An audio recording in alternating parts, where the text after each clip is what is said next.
name's Michael and welcome to Tabletop-Infiltrator. Today's video is going to be in two parts, as the unit I've just finished will be partnering up with another that I'll be starting work on today. I had a slightly easier week of painting as I had just a single model, which is my next HQ choice, a Librarian in Terminator Armour. We'll be having a look at how I painted him up, check out his datasheet, the psychic powers he'll be unleashing on the battlefield, and how I plan to use him in my force. So to start off with, let's have a look at the man himself. And here he is, my Librarian in Terminator Armour. I've said it before, I really enjoy painting characters. It makes such a change to large squads, and there's a lot of detail on the model that really makes him stand out. So I painted him up using a Chaos Black rattle cam to undercoat him. Then I used my airbrush to apply a base colour of heavy blue. Lead Belcher was used on all the armour joints, piping on his chest and arms, the metalwork on his staff, psychic hood, the keys on his belt, the frame holding his book, and the chains keeping his book open. Balthazar Gold was used on all the ornate sections on the model. Beastie Brown was used on his belt, book covering and pouches. Screamer Pink was used on his cloak and loincloth, with white scar added in to build up the highlights. It was also used as the base colour on any purity seals. Ushabti Bone was painted on the inside of his cloak, any scrolls, parchment, purity seals, and book pages. Gory Red was used on the page marker in the open book, his bionic eye, the grip of his staff, to highlight any purity seals, and then on the gems in his armour, which again I added a small amount of white scar to do any highlights. I washed the entire model using Nuln Oil. Cold Grey was used on the masonry he's standing on, and a thin layer as an undercoat for his face. Cadian Flesh Tone was the base colour for his face, and then washed with Nuln Oil. I based him with sand from the beach stuck down with PVA, and then applied a layer of flesh wash to the sand. Finally, when the model was dry, I used an artist pen with a 0.25mm black tip to write on the open book pages and purity seals. Firstborn Marines look so iconic, especially in Terminator Armour. I think he looks awesome. Let me know what you think of him down in the comment section.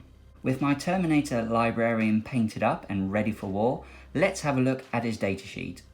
So a Librarian in Terminator Armour is a HQ choice, and his base cost starts at 105 points.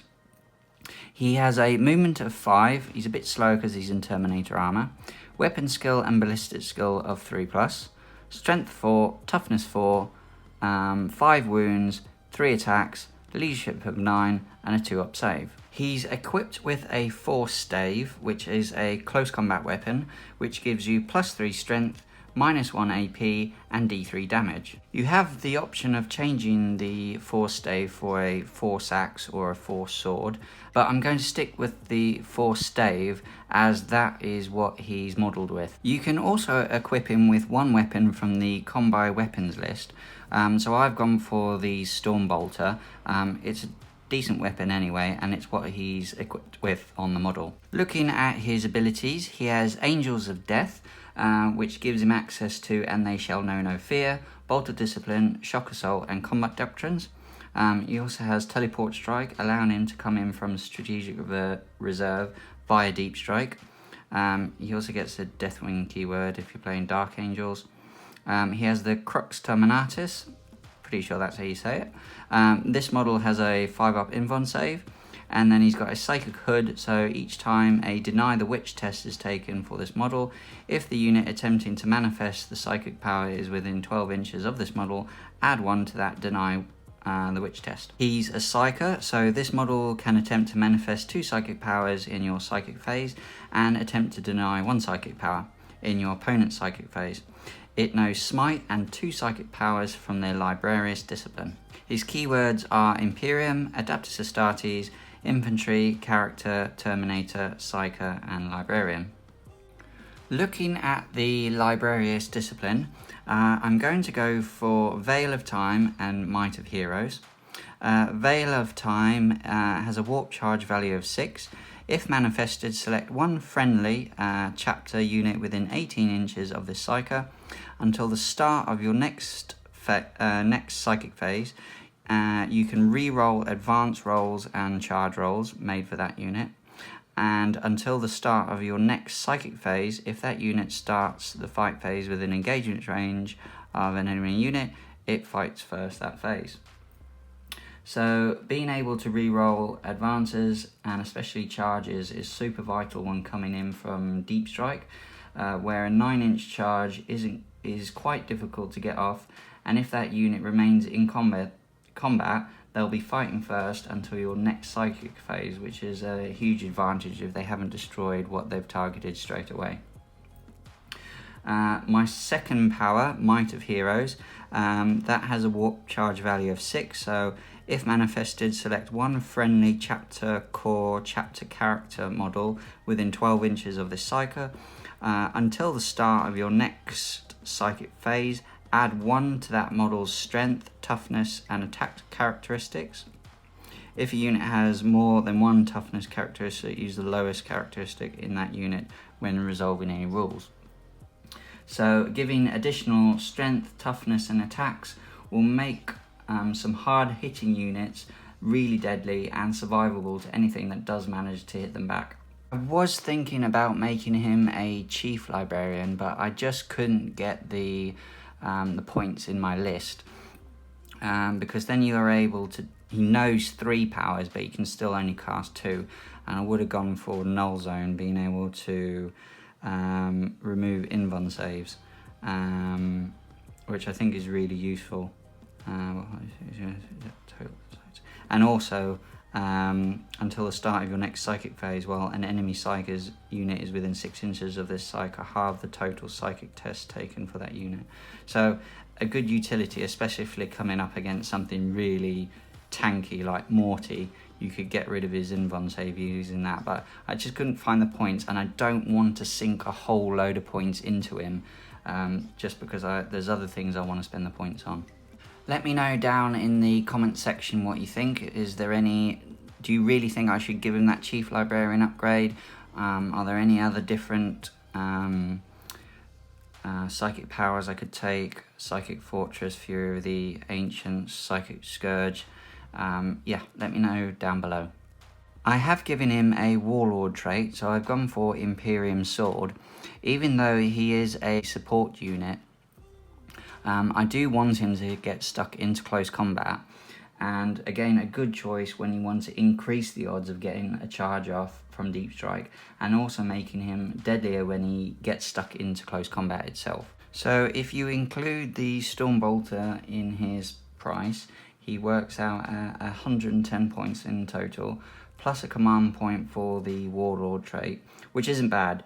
You get a very good support unit which can really beef up models he was with, and when he gets stuck into close combat, he does have a bit of a punch behind him. Looking at stratagems, there's only one really that I'd use in the right circumstance, and that's only in death does duty end. So for 2 command points, use a stratagem in the fight phase. When an Adeptus Astartes character model from your army that has not already been selected to fight this phase is destroyed, do not remove that model from play. It can fight after the attacking model's unit has finished making attacks. After resolving the destroyed model's attacks, it is then removed. So good if he's been killed before he's had a chance to strike.